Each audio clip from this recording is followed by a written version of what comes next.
It was a brisk autumn afternoon in the sleepy town of Cedar Grove. The golden leaves danced in the wind as families went about their daily lives, oblivious to the storm brewing on the horizon. Cedar Grove was known for its tranquility, a place where gossip spread faster than news, and everyone seemed to know each other's business. Yet, the town was about to witness a spectacle that would shake its very core, leaving its residents questioning their notions of community, justice, and compassion. Before we start, smash the like and subscribe buttons for more updates. The first sign of something unusual came in the form of a low rumble that echoed through the valley. At first, many thought it was just thunder, but the noise grew louder, more rhythmic, and unmistakably mechanical. Soon, the source became clear. A convoy of motorcycles roaring into town, each bike piloted by a burly, leather-clad figure. The riders exuded an air of rugged defiance, their imposing figures and dark sunglasses creating an aura that demanded attention. These were no ordinary bikers. They were the Brotherhood of Steel Resolve, a group bound by an unshakable sense of loyalty and justice. Leading the pack was Hawk, a towering man with a weathered face and a silver beard that glinted in the sunlight. Hawk wasn't just the leader, he was the soul of the Brotherhood, a man whose presence could command respect and fear in equal measure. Behind him were 25 riders, each as formidable as the next, their motorcycles emblazoned with emblems of unity and strength. The sight was both awe-inspiring and intimidating, and as they thundered into Cedar Grove,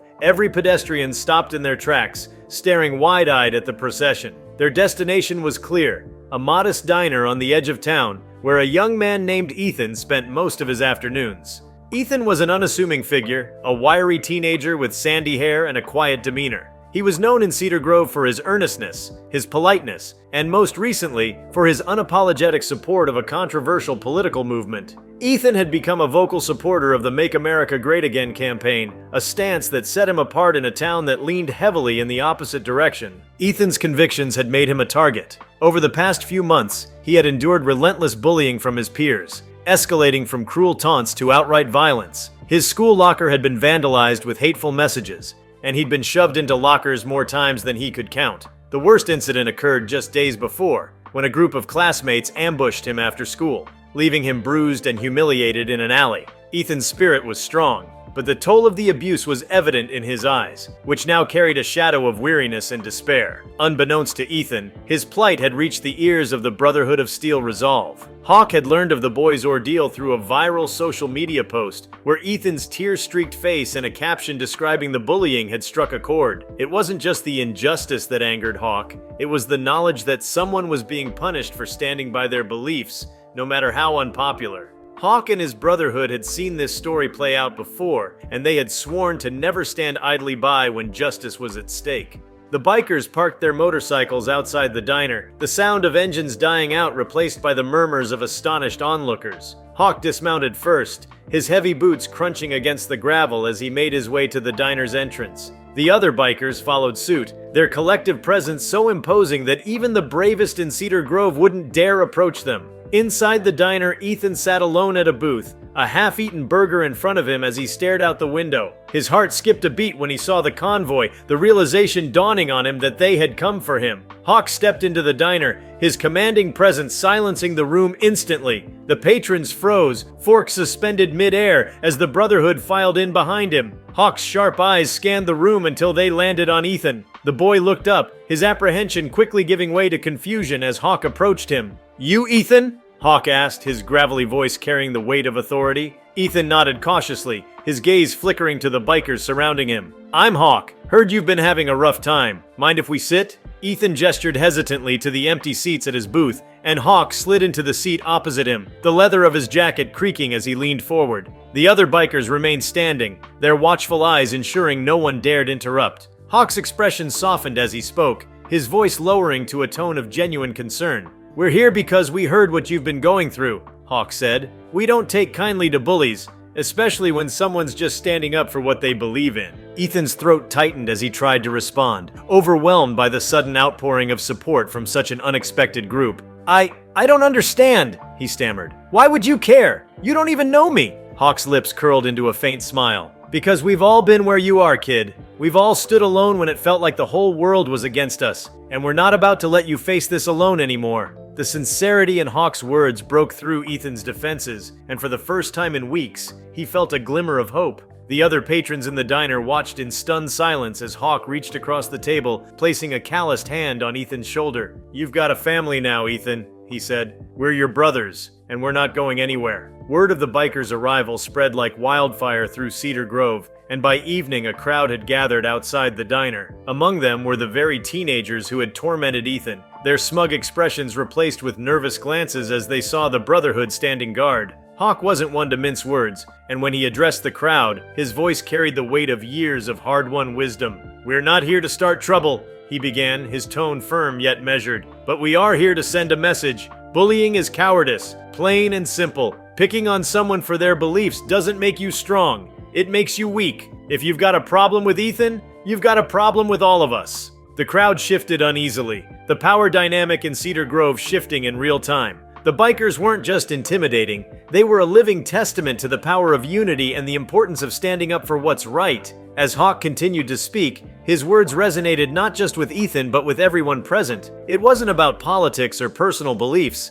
it was about humanity, about recognizing the dignity in each person and the right to live without fear. By the time the sun dipped below the horizon, the tension in Cedar Grove had begun to dissipate. The bikers stayed by Ethan's side, escorting him home and ensuring he felt the full weight of their support. For the first time in weeks, Ethan slept soundly, the knowledge that he wasn't alone giving him a sense of peace he hadn't thought possible. In the days that followed, the impact of the Brotherhood's visit rippled through Cedar Grove. The teenagers who had bullied Ethan were confronted by their own families, many of whom were ashamed of their children's actions. The town's residents began to reflect on their own complicity, questioning whether they had done enough to create a community where everyone felt safe and valued. And for Ethan, the transformation was profound. He walked through the halls of his school with his head held high, no longer afraid to be himself. The Brotherhood of Steel Resolve eventually rode out of Cedar Grove, their mission complete, but their legacy remained,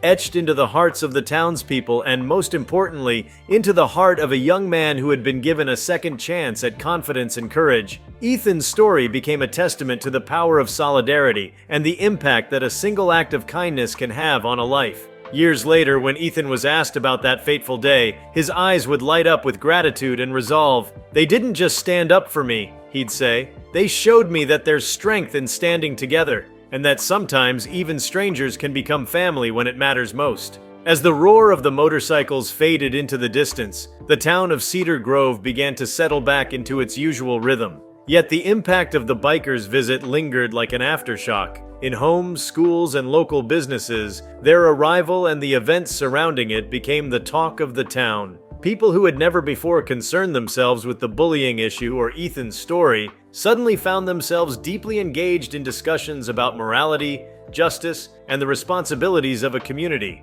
Ethan, meanwhile, was forever changed by what had transpired. His initial feelings of disbelief and astonishment soon gave way to a deeper sense of empowerment. For months, he had felt invisible, isolated in his struggles. The Brotherhood's intervention had not only pulled him out of that darkness, but also illuminated a path forward. Ethan no longer felt like a victim, but rather as someone whose voice mattered, someone who had people in his corner. The following week, Cedar Grove High School called an emergency assembly. Principal Harper, a woman known for her stern yet fair demeanor, stood on the stage, flanked by the school's guidance counselor and several community leaders. The gymnasium buzzed with chatter as students filled the bleachers, many speculating about the purpose of the gathering. "Students," Principal Harper began, her voice amplified by the microphone, "today's assembly is about something more important than grades or rules. It's about respect, empathy, and the kind of people we choose to be." She went on to address the bullying incident involving Ethan,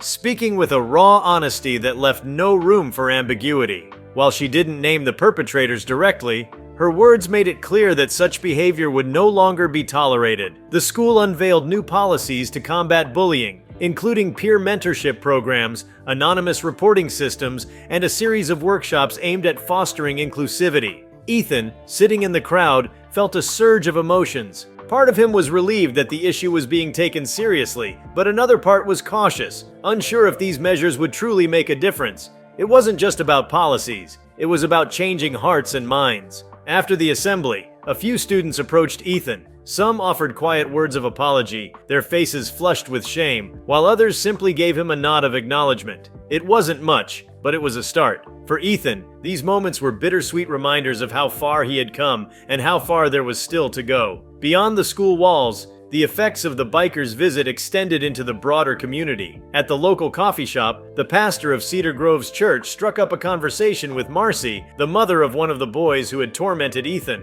"I've been thinking a lot about what happened," the pastor said, stirring his tea. "It's easy to point fingers, but the truth is, we all play a role in shaping the values of our children. Maybe it's time we reflect on what we're teaching them, both directly and indirectly." Marcy nodded, her expression heavy with regret. "I've been thinking the same. I always told Connor to stand up for what's right, but I never realized how much I was failing to notice when he wasn't." Conversations like these began to ripple through Cedar Grove, sparking a quiet but significant shift in the town's culture. People who had once turned a blind eye to bullying or dismissed it as harmless teasing started to recognize the harm it caused. Parents became more vigilant, educators more proactive, and neighbors more willing to step in when they saw something amiss. Meanwhile, Ethan found himself at the center of a new kind of attention. Local reporters reached out to him, eager to capture the story of the boy who had stood his ground and the bikers who had come to his aid. At first, Ethan was hesitant. He didn't relish the spotlight, nor did he want his story to be twisted into a sensational headline. But after discussing it with his parents and the school counselor, he decided to share his story, hoping it might inspire others to stand up against injustice. The article, published in the town's newspaper and later picked up by regional outlets, painted a vivid picture of Ethan's journey. It highlighted the challenges he had faced, the strength it took to endure, and the extraordinary support he had received from the Brotherhood of Steel Resolve. The piece ended with a quote from Ethan: "We all deserve to be treated with respect, no matter what we believe. Standing up for yourself isn't always easy, but it's worth it when you know you're doing the right thing." The story resonated far beyond Cedar Grove. Letters and messages began pouring in from people across the state, and even the country, who had been moved by Ethan's courage. Some shared their own experiences with bullying, while others simply offered words of encouragement. Among them was a handwritten letter from a man named Tom, a former member of the Brotherhood who had retired years earlier. "Ethan," the letter read, "what you've been through isn't fair, but the way you've handled it is extraordinary. You remind me of why I joined the Brotherhood in the first place, to stand up for those who couldn't stand up for themselves. Never forget that you have the strength to make a difference, not just in your own life, but in the lives of others." The letter became one of Ethan's most cherished possessions, a tangible reminder of the impact he had made and the support he had gained. Inspired by the outpouring of kindness, Ethan decided to pay it forward. He began volunteering at a local youth center, mentoring younger kids who were struggling with their own challenges. He spoke openly about his experiences, emphasizing the importance of self-worth and resilience. His involvement at the youth center caught the attention of Miss Daniels, a charismatic woman who ran a statewide anti-bullying organization. Impressed by Ethan's story and his commitment to helping others, she invited him to speak at a conference in the state capitol. Nervous but excited, Ethan accepted the opportunity, pouring his heart into a speech that would later be described as both heartbreaking and inspiring. "When I was at my lowest," Ethan told the audience, "I thought I was alone. But I've learned that there are people out there who care, people who will stand with you when you need it most. And sometimes, those people are the ones you least expect. The Brotherhood taught me that strength isn't about how tough you look or how loud you are. It's about standing up for what's right, even when it's hard." The speech earned him a standing ovation and marked the beginning of a new chapter in his life. Ethan's story continued to gain traction, and he was invited to share it at schools, community centers, and even legislative hearings on bullying prevention. Through it all, he remained grounded, never losing sight of the fact that his journey was about more than just his own experiences. It was about creating a world where no one else would have to endure what he had. Back in Cedar Grove, the Brotherhood of Steel Resolve became a symbol of hope and solidarity. Though they had left town, their impact remained palpable. Local businesses displayed their emblem in their windows as a sign of support for Ethan and the values the bikers had championed. The Brotherhood's leader, Hawk, kept in touch with Ethan, checking in periodically to see how he was doing. One day, months after their initial visit, the bikers returned to Cedar Grove. This time, their arrival was met not with fear or suspicion, but with cheers and applause. The town organized a small parade in their honor, a gesture of gratitude for the role they had played in transforming the community. Ethan, now standing taller and more confident than ever, stood at the front of the crowd as Hawk approached him. The biker leader extended a hand, but Ethan surprised him by pulling him into a hug. "Thank you," Ethan said, his voice thick with emotion. "For everything," Hawk chuckled, clapping Ethan on the back. "You didn't need us, kid. You had it in you all along. We just gave you the push you needed." As the parade wound through the streets of Cedar Grove, Ethan felt a profound sense of fulfillment. The journey he had embarked on months earlier had been filled with pain and uncertainty, but it had led to something far greater than he could have imagined. He had found strength in himself, in his community, and in the unlikely allies who had stormed into town on roaring motorcycles, carrying a message of justice and compassion. In the years that followed, Ethan's story continued to inspire. He went on to study social work in college, dedicating his life to helping others find their voices. The Brotherhood of Steel Resolve remained a part of his life, their bond as strong as ever. And in Cedar Grove, the lessons learned during that extraordinary chapter of the town's history became a guiding principle for generations to come. That standing up for what's right is never a solitary endeavor, and that even the smallest acts of kindness can ignite a fire of change. The transformation in Cedar Grove was gradual but profound, a story woven into the very fabric of the town. The events surrounding Ethan and the Brotherhood of Steel Resolve had left an indelible mark, not just on the young man's life, but on the lives of countless others who found themselves reevaluating their priorities, their relationships, and the roles they played in their community. The once divided town, fractured along social, political, and generational lines, began to come together in ways no one could have anticipated. The idea of solidarity, championed so fiercely by the Brotherhood, took root. Groups that had previously been indifferent to one another began to engage in meaningful dialogue. The library started hosting town hall meetings, inviting residents to share their perspectives and listen to those of others. Though disagreements persisted, after all, differences were part of what made Cedar Grove unique, the respect for one another's humanity deepened. Ethan's parents, Mark and Linda, experienced their own transformation. They had always been proud of their son, but the months leading up to the Brotherhood's intervention had been some of the most challenging of their lives. Watching Ethan endure relentless bullying had filled them with a mix of helplessness and anger. After the bikers arrived, they realized they had a responsibility to channel those feelings into action. Mark, a mechanic with a reputation for fixing anything with an engine, decided to host a free workshop for teenagers at his garage. His goal wasn't just to teach them practical skills, but to provide a space where young people could connect, collaborate, and most importantly, feel valued. The program was a success, drawing in kids from all walks of life. Ethan even helped out, sharing his newfound confidence and mentoring those who seemed unsure of themselves. Linda, a teacher at Cedar Grove Elementary, began integrating empathy exercises into her classroom curriculum. Using stories and role-playing activities, she helped her students understand what it felt like to walk in someone else's shoes. Over time, she saw a noticeable change in her students' interactions, a kindness that hadn't been there before. The Brotherhood's influence also extended to the local police department. Inspired by the bikers' unwavering commitment to justice, Chief Braden initiated a community outreach program aimed at bridging the gap between law enforcement and residents. Officers began attending neighborhood events, not as enforcers of rules, but as participants in the community. They listened to concerns, shared their own stories, and worked to build trust that had been lacking for years.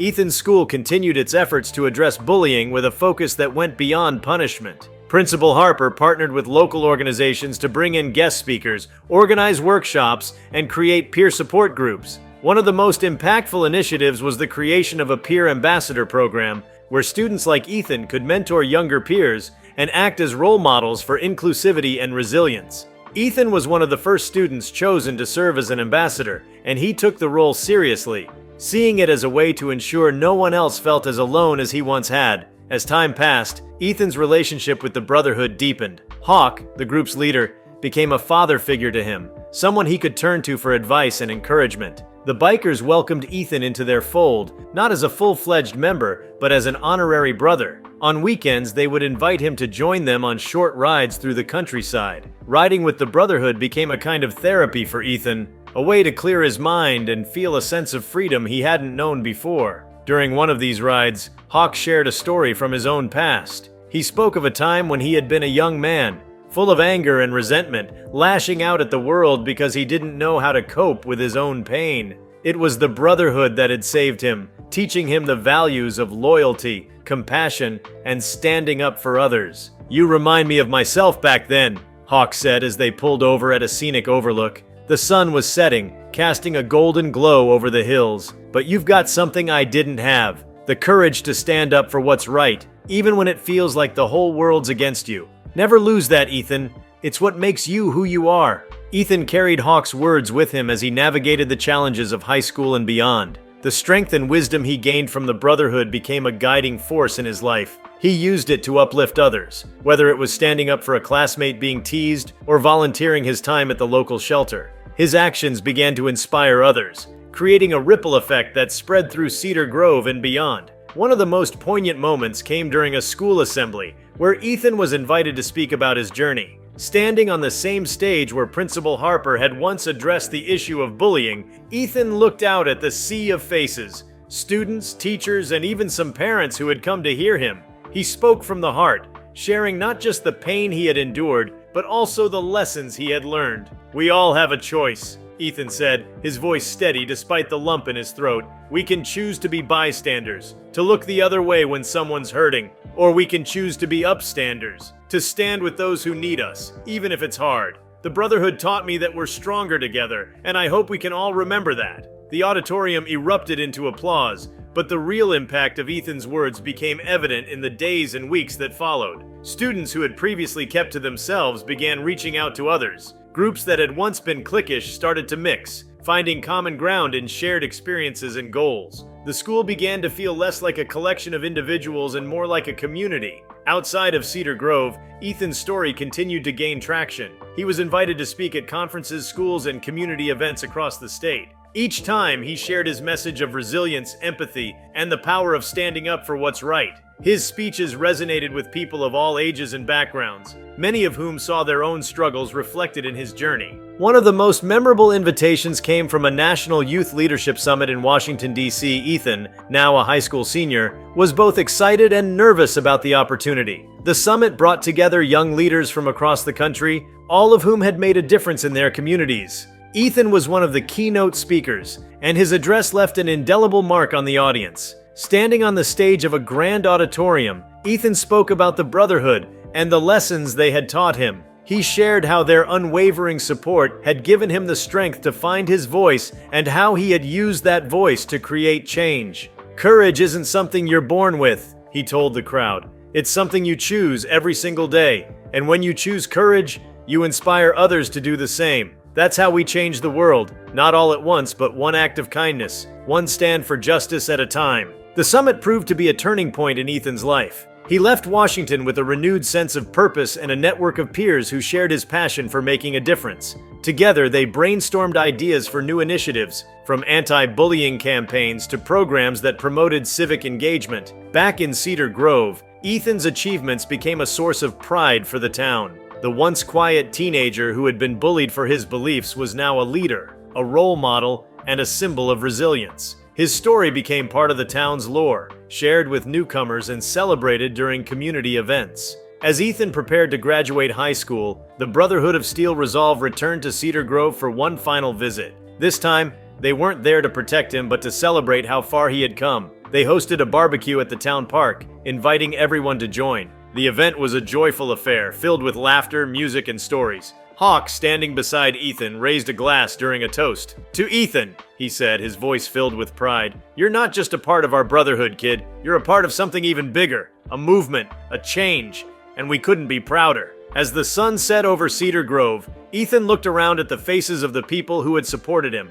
inspired him, and stood by him when he needed it most. He realized that his journey was far from over. There were still battles to fight, injustices to confront, and lives to uplift, but he wasn't afraid. He knew he wasn't alone. With the Brotherhood's emblem stitched onto his jacket and the lessons they had taught him etched into his heart, Ethan stepped into the future, ready to face whatever came next. His story was far from finished. It was just the beginning of a life dedicated to courage, compassion, and the unwavering belief that one person could make a difference. And in Cedar Grove, his legacy would live on, a testament to the power of standing together and the strength that comes from the most unexpected places. Ethan's life after high school unfolded like a horizon he had never dared to imagine before. The confidence he had cultivated thanks to the brotherhood and his experiences became the foundation for everything he pursued. He enrolled at a state university, majoring in social work, a field that felt like both a calling and a duty. Cedar Grove bid him farewell with a town-wide celebration, the first of its kind, where everyone from his former teachers to the local barista came to wish him well. College was a fresh start, but Ethan carried his past as a badge of honor. During his first semester, he founded a student organization called Voices United, aimed at combating bullying and fostering inclusivity on campus. He was surprised by the overwhelming response. Students from all backgrounds joined, each bringing their unique stories and perspectives. Some had been victims of bullying like Ethan, while others were simply passionate about creating a more compassionate environment. Voices United quickly grew beyond Ethan's university. Social media became their ally, spreading their message far and wide. They hosted events, workshops, and even a virtual conference that drew participants from across the country. Ethan was invited to speak at these events, and every time he took the stage, he channeled the lessons he had learned from the brotherhood: authenticity, strength through unity, and the courage to fight for what's right. One of the most profound moments of his college years came during a trip back to Cedar Grove. The town had changed in his absence, not just physically with new buildings and renovations, but in spirit. People seemed more connected, more willing to support one another. At the local diner, Ethan overheard two teenagers discussing a peer who had been going through a tough time. Instead of gossiping, they were brainstorming ways to help. It was a small moment, but it filled Ethan with pride. Cedar Grove had taken the lessons of his experience and made them part of its identity. On that same visit, Ethan met with Hawk and a few members of the Brotherhood. They shared stories of their recent endeavors, intervening in other towns, helping struggling families, and mentoring kids who reminded them of Ethan in his younger days. Hawk handed Ethan a leather-bound journal, its pages filled with advice, anecdotes, and words of encouragement from Brotherhood members. "This is for when you need a reminder," Hawk said, "of where you came from and the kind of man you are." The journal became one of Ethan's most cherished possessions. He kept it with him through college, turning to it during moments of doubt or difficulty. It wasn't just a source of guidance. It was a reminder of the people who had believed in him, even when he hadn't yet believed in himself. If you liked this video, please give it a like and subscribe to our channel. Also, leave your comments below and tell us, what are your thoughts on burly bikers standing up for a bullied MAGA supporter? We want to hear from you. Thank you for watching, and see you next time.